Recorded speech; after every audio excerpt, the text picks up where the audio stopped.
ஒரு தேசத்தோட ஆன்மாவே ஒரு இசையால மாத்த முடியும்னு நீங்க நினைச்சு பார்த்திருக்கீங்களா?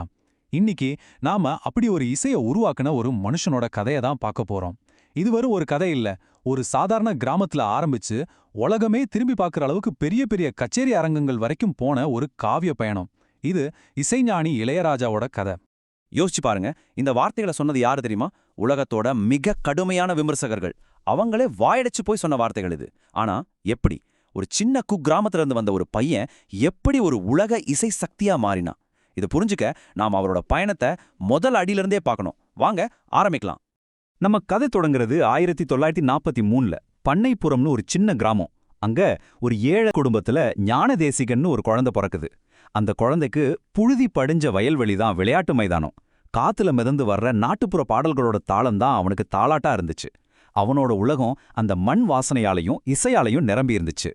அவருக்கு வெறும் 14 வயசுதான்.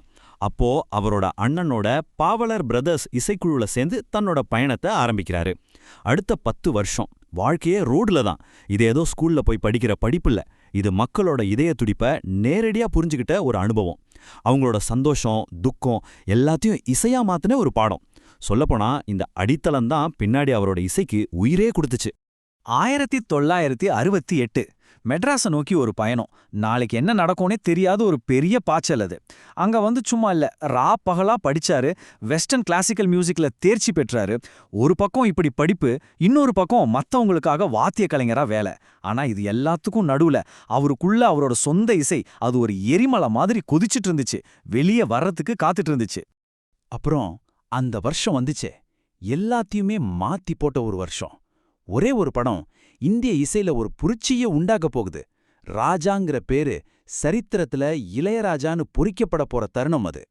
அன்னக்கிளி அந்த படம் ஒரு இசை பேரதிர்வை உண்டாக்குச்சுன்னு சொன்னா அது மிகையாகாது. முதல் தடவையா நம்ம கிராமத்து மண் வாசனையோட இருக்கிற மெட்டுக்களும் ஒரு வெஸ்டர்ன் சிம்பனியோட பிரம்மாண்டமும் ஒன்னா சேர்ந்து ஒரு புதுவிதமான இசையை உருவாக்குச்சு. ரசிகர்கள் இதை கேட்டப்போ அவங்களுக்கு அது ஒரு புது அனுபவம். இதுக்கு முன்னாடி இப்படி ஒரு இசை அவங்க கேட்டதே இல்ல. கோடிக்கணக்கான இதயங்கள்ல அந்த இசை ஒரு தீய பத்த வச்சிருச்சு. சரி, அப்போ அவரோட ரகசியம் என்ன? எப்படி இது சாத்தியமாச்சு? ஒண்ணுக்கொன்னு சம்பந்தமே இல்லாத மாதிரி தெரியுற இந்த 2 இசை உலகங்களையும் அவர் எப்படி ஒன்னா சேர்த்தாரு? வாங்க அந்த மேதையோட மனசுக்குள்ள ஒரு சின்ன எட்டி பார்க்கலாம். விமர்சகர்கள் இதுக்கு இசை ரசவாதம்னு பேர் வச்சாங்க.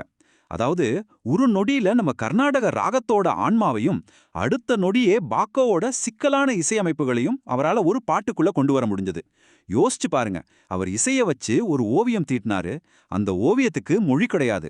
அதனால தான் அது எல்லாராலையும் புரிஞ்சுக்க முடிஞ்ச ஒரு உலக பொதுமொழியா மாறுச்சு. அவரோட வேலை செய்யற வேகத்தை பத்தி சொன்னா அது ஒரு புராண கதை மாதிரி இருக்கும். டைரக்டர்ஸ் எல்லாம் சொல்லுவாங்க, ஒரு நோட்ஸை கூட ப்ளே பண்ணி பார்க்காம ஒரு முழு ஆர்கெஸ்ட்ராவுக்கான அவ்வளவு சிக்கலான இசைக்குறிப்புகளையும் பேப்பர்ல எழுதிடுவாராம். நம்ப முடியாத வேகத்துல ஒரு முழு படத்துக்கும் இசையமைச்சு முடிச்சிடுவாராம். இதெல்லாம் கேட்கும்போது அவர் ஒரு மனுஷ மாதிரி தெரியல, ஒரு இசை புயல் மாதிரி தான் தோணுது. ஆனா அவரோட லட்சியம் சினிமாவோட நிக்கல. 1993ல யாரும் நினைச்சு கூட பார்க்க முடியாத ஒரு விஷயத்த செஞ்சு காட்டினாரு. பிராம்ஸ் மாதிரி ஒருத்தரே ஒரு சிம்பனி எழுத 14 வருஷம் எடுத்துக்கிட்டாரு. ஆனா இவரு வெறும் ஒரே மாசத்துல ஒரு முழு வெஸ்டர்ன் கிளாசிக்கல் சிம்பனி எழுதி முடிச்சாரு.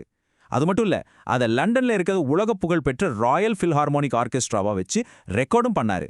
அந்த நிமிஷம் அவர் வெறும் ஒரு சினிமா இசையமைப்பாளர் இல்ல, இந்த உலகத்துக்கான ஒரு மாஸ்ட்ரோவா உயர்ந்தார். நம்ம நாட்டுல அவரோட தாக்கம் எவ்வளோ பெருசுன்னு சொல்ல வார்த்தையே இல்ல. 2013ல இந்தியாவோட மிகச்சிறந்த இசையமைப்பாளர் யாருன்னு ஒரு தேசிய வாக்கெடுப்பு நடத்தினாங்க. அதுல அவர்தான் அப்துகமான வாக்கு வித்தியாசத்துல ஜெயிச்சாரு. இதுலேருந்து என்ன தெரியுது? அவர் உருவாக்குனது வெறும் பாட்டுக்கள் இல்ல, நம்ம கோடிக்கணக்கான மக்களோட வாழ்க்கைக்கு பின்னணி இசையையே அவர்தான் உருவாக்குனாரு. விருதுகளும் அவரை தேடி வந்துச்சு. இசைஞானின்னு மக்கள் பட்டம் கொடுத்தாங்க. அரசாங்கம் பத்ம விபூஷன் கொடுத்து கௌரவிச்சது. இதெல்லாம் வெறும் பாராட்டு பத்திரங்கள் இல்ல, அவரோட இசை ஒரு தேசிய புதையல் அப்படிங்கிறதுக்கு கிடைச்ச அங்கீகாரம். ஒரு தேசத்தோட ஆன்மாவையே இசையால உயர்த்த முடியும்னு அவர் நிரூபிச்சதுக்கு கிடைச்ச அங்கீகாரம். ஆனா இவ்ளோ உயரத்துக்கு போன பிறகும் அந்த மேஸ்ட்ரோவோட பணிவு ஆச்சரியப்பட வைக்குது. அவர் என்ன சொல்றாருன்னா, நான் ஒரு பெரிய மேதையெல்லாம் இல்ல, எனக்கு முன்னாடி இருந்த பீத்தோவனும் தியாகராஜரும் தான் என்னை தயார்படுத்தினாங்கன்னு சொல்றாரு. தன்னை ஒரு படைப்பாளியா பார்க்காம தனக்குள்ள பாயிர அந்த காலத்தால் அழியாத இசைக்கு ஒரு கருவியா மட்டும்தான் பார்க்கறாரு. அந்த இசைய உலகத்துக்கிட்ட கொண்டு போய் சேர்க்கிற ஒரு தூதுவர் மாதிரி. பண்ணைப்புறம் வயல்வெளியில ஆரம்பிச்ச ஒரு பயணம் இன்னைக்கு கோடிக்கணக்கான மக்களோட இதய துடிப்பா மாறியிருக்கு. இளையராஜாவோட வாழ்க்கை எல்லா மொழி, மதம், தேசம்னு எல்லா எல்லைகளையும் தாண்டி நிக்கிற இசையோட சக்திக்கு ஒரு மிகப்பெரிய சாட்சி. அவரோட கதை நமக்கு என்ன சொல்லுதுன்னா, நம்ம ஒவ்வொருத்தருக்குள்ளேயும் வெளிப்படுறதுக்காக காத்துட்டு இருக்கிற ஒரு பாட்டு இருக்கு. அந்த பாட்டை நாம கண்டுபிடிக்கணும்.